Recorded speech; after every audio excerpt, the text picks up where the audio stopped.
ਬਿਸਮਿल्लाहिर्रहमानिर्रहीम ਤੇ अस्सलाम वालेकुम। 10 ਨਵੰਬਰ ਪਾਕਿਸਤਾਨ ਦੇ ਵਿੱਚ ਪੀਰ ਦੀ ਸਵੇਰ ਤੇ ਅੱਜ ਦੇ ਪੰਜਾਬੀ ਵੀਲੌਗ 'ਚ ਚੜ੍ਹਦੇ ਤੇ ਲਹਿੰਦੇ ਪੰਜਾਬ ਦੇ ਸੱਜਣਾ ਤੇ ਮਿੱਤਰਾਂ, ਭੈਣਾਂ ਤੇ ਭਰਾਵਾਂ, ਮਾਵਾਂ ਤੇ ਬਜ਼ੁਰਗਾਂ ਨੂੰ ਜੀ ਆਇਆਂ ਨੂੰ। ਸਭ ਤੋਂ ਪਹਿਲਾਂ ਤੇ ਕਾਊਂਟਡਾਊਨ 19 ਦਿਨ ਰਹਿ ਗਏ ਨੇ 19 days field marshal Asim Munir ਦੀ ਦੂਜੀ ਰਿਟਾਇਰਮੈਂਟ ਤੇ ਮੁਲਕ 'ਚ ਨਵੇਂ ਆਰਮੀ ਚੀਫ ਦੇ ਆਉਣ 'ਚ। ਤੁਹਾਡੇ 'ਚੋਂ ਕਈ ਸੋਚਣ ਡਏ ਹੋਣੇ ਨੇ ਕਿ ਇਹ ਗਿੱਲ ਸਾਹਿਬ ਰੋਜ਼ ਹੀ ਪੁੱਠੀ ਗਿਣਤੀ ਗਿਣਦੇ ਰਹਿੰਦੇ ਹੋ ਕਾਊਂਟਡਾਊਨ, ਅਗਲੇ ਨੇ ਤੇ ਐਕਸਟੈਂਸ਼ਨ ਫੇਰ ਲੈ ਲਈਏ। ਨਹੀਂ, ਐਕਸਟੈਂਸ਼ਨ ਨਹੀਂ ਲਈ ਗਈ। ਇਹ ਪੁੱਠੀ ਗਿਣਤੀ ਅਸੀਂ ਉਹਨਾਂ ਦੇ ਸੀਨੇ ਤੇ ਹਿੱਕ ਤੇ ਮੂੰਹ ਦਲੀਏ ਔਰ ਦਬਾ ਕੇ ਦਲੀਏ। ਤੁਸੀਂ ਇਹ ਸੋਚੋ ਕਿ ਉਹਨਾਂ ਦਾ ਬੜਾ ਦਿਲ ਸੀ ਬੜੀ ਦੇਰ ਦਾ ਕਿ ਉਹਨਾਂ ਨੂੰ ਐਕਸਟੈਂਸ਼ਨ ਹੀ ਲੱਭ ਜਾਏ, ਕੁਝ ਕਰਨ ਦੀ ਉਹਨਾਂ ਨੂੰ ਲੋੜ ਨਾ ਪਵੇ ਤੇ ਬਸ ਅਗਲੇ 5 ਸਾਲਾਂ ਵਾਸਤੇ ਬਗੈਰ ਨੋਟੀਫਿਕੇਸ਼ਨ ਤੋਂ ਹੀ ਕੰਮ ਚੱਲੀ ਜਾਏ।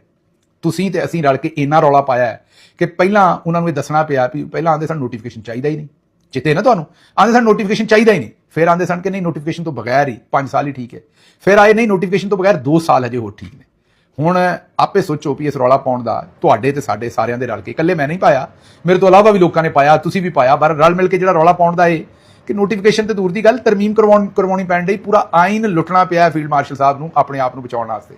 ਤੇ ਇਹੀ ਸਾਡਾ ਪਰਪਸ ਸੀ ਕਿ ਖੁੱਲ੍ਹ ਕੇ ਆਓ ਸਾਹਮਣੇ, ਮੈਨੂੰ ਜਿਹੜੇ ਆਉਂਦੇ ਨਾ ਵੀ ਨੰਗਿਆ ਹੋ ਕੇ ਕਰੋ ਜਿਹੜਾ ਕੰਮ ਵੀ ਕਰਨਾ, ਨੰਗੇ ਚਿੱਟੇ ਬਣ ਕੇ, ਨੰਗੇ ਚਿੱਟੇ ਦਿਨ, ਨੰਗੇ ਚਿੱਟੇ ਤਰੀਕੇ ਦੇ ਨਾਲ ਇਹ ਕੰਮ ਕਰੋ। ਲੁਕ ਛੁਪ ਕੇ ਐਵੇਂ ਹੀ ਕਿ ਬਸ ਹੋ ਗਿਆ ਨੋਟੀਫਿਕੇਸ਼ਨ ਦੀ ਲੋੜ ਹੀ ਨਹੀਂ, ਉਹ ਕੰਮ ਨਾ ਕਰੋ। ਤੇ ਉਹ ਤੁਸੀਂ ਅਸੀਂ ਨਾਕਾਮ ਬਣਾਇਆ, ਦਿਨ ਅਸੀਂ ਗਿਣਦੇ ਰਹਾਂਗੇ ਜਿੱਦਣ ਤੱਕ ਆਈਨ ਨੇ ਮੁਕੰਮਲ ਲੁੱਟ ਨਹੀਂ ਲੈਂਦੇ। ਲੇਕਿਨ ਪਹਿਲੀ ਖਬਰ ਜਿਹੜੀ ਤੁਹਾਡੇ ਸਾਹਮਣੇ ਰੱਖਣੀ, ਲਈਏ ਤੋਂ ਰੱਖਣੀ। ਇੱਕ ਤੇ ਲਈਏ ਤੋਂ ਜ਼ਾਹਿਦ ਗੁਸ਼ਕੌਰੀ ਸਾਹਿਬ ਜਿਹੜੇ ਨੇ ਉਹ ਲਈਏ ਦੇ ਨੇ, ਤੇ ਮੈਂ ਉਹਨਾਂ ਨੂੰ ਕਿਉਂਕਿ ਉਹਨਾਂ ਦੇ ਕੰਮ ਦੀ ਮੈਂ ਤਾਰੀਫ ਕਰਦਾ ਰਹਿਣਾ ਅਕਸਰ, ਇਨਵੈਸਟੀਗੇਟਿਵ ਜਰਨਲਿਸਟ ਨੇ, ਚੰਗੇ ਜਰਨਲਿਸਟ ਨੇ।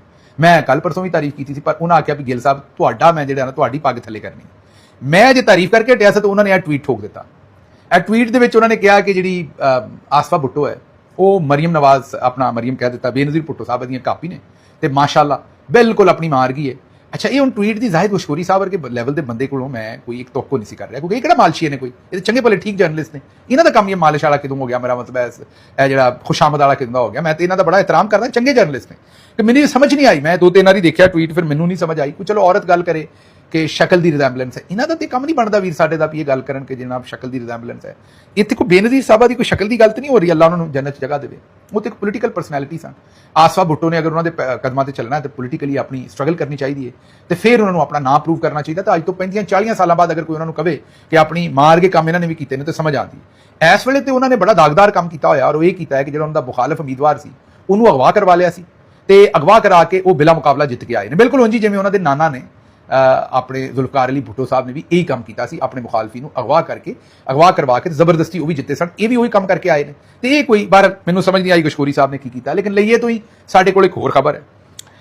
ਇਹ ਖਬਰ ਸਾਡੇ ਕੋਲ ਇਹ ਹੈ ਕਿ ਲਈਏ ਦੀ ਜਿਹੜੀ ਡਿਪਟੀ ਕਮਿਸ਼ਨਰ ਸਾਹਿਬਾ ਨੇ ਅਮੀਰਾ